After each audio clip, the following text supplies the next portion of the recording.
మొదలెట్టండ్రా. కన్న కన్న మొగాలి రాగుల్లో ఉన్న గంట కచ్చెకట్టి ఆడాలి రా చిన్న పెద్ద అంతా అమ్మవారి ఊరేగింపు అచ్చం కన్నుల పంట రంగరంగ వైభవంగా రంగులు చల్లాలంట అమ్మ డంగురు డంగురు డంగురుమా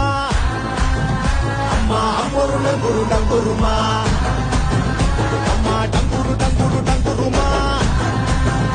అమ్మ అమ్మోరు డంగురు డంగురుమా రంగులని కలిసినట్టే ఉంటాయి రాజపుడు ఎవడి రంగు ఏమిటంటే ఎవడు చెప్పగలడు